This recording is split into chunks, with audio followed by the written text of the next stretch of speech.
এতিয়া বৰ্তমান সুন্দৰ প্ৰস্তুতি আমি এতিয়া ইলেকশ্যনৰ প্ৰস্তুতি কৰিবলৈ থকা নাই আৰু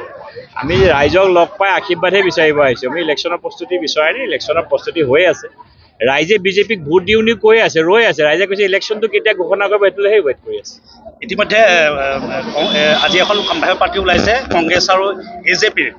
বহমপুৰত ৰাজেন গোহাঁই প্ৰাৰ্থিত্ব প্ৰায় নিশ্চিত নিচিনা হৈছে সম্ভাব্য প্ৰাৰ্থীৰ তালিকা কিন্তু যদি ৰাজেন গোহাঁই বহমপুৰ সমষ্টিত খেলে আপোনাৰ বাবে কেনেকুৱা ধৰণৰ প্ৰত্যাহ্বান তেখেতলৈ শুভেচ্ছা থাকিল আৰু তেখেত মোৰ ৰাজনৈতিক গুৰু মানে প্ৰথম নিৰ্বাচন হ'ব গুৰুৰ বিপক্ষে খেলা যদি সেইটো ভাগ্য পাওঁ সৌভাগ্য পাওঁ ভালেই হ'ব সেইকাৰণে ইয়াতে কথা হ'ল গুৰু শিষ্যৰো কথা নহয় কথাটো হ'ল নীতি আদৰ্শ আৰু ৰাইজৰ লগত কোন থাকিব এতিয়া তেখেতৰ পাৰ্টিটোৱে অসমত চৰকাৰ কৰিব পাৰিবনে নোৱাৰিব তেখেতক ভোট দিলে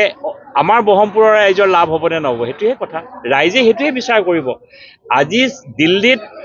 মোদী ডাঙৰীয়াৰ চৰকাৰ বিজেপি চৰকাৰ অসমত যোৱা 10টা বছৰে বিজেপি চৰকাৰ ৰাইজে উন্নয়ন দেখা পাইছে ৰাইজ কাৰ লগত থাকিব উন্নয়নৰ লগত থাকিবনে চিঅ'ৰ্ছত চৰকাৰখনৰ লগত থাকিবনে নে চৰকাৰ হ'ব পাৰে নহ'ব পাৰে এটা পাৰ্টিৰ লগত থাকিব এইটো ৰাইজে বিবেচনা কৰিব এতিয়া কোৱাটো বহুত কঠিন কিন্তু এটা কথা ঠিক মই ৰাজেন গোহাঁই ডাঙৰীয়াক মোৰ জ্যেষ্ঠ ভাতৃ মোৰ ৰাজনৈতিক গুৰু তেখেতৰ নেতৃত্বতে মই বিজেপি জইন কৰিছিলোঁ সেইকাৰণে মই তেখেতলৈ শুভেচ্ছা জনাইছোঁ আৰু আন্তৰিক শুভেচ্ছা জনাইছোঁ বাকী যুদ্ধ ক্ষেত্ৰত না শত্ৰু না মিত্ৰ যুদ্ধই নহয় জানো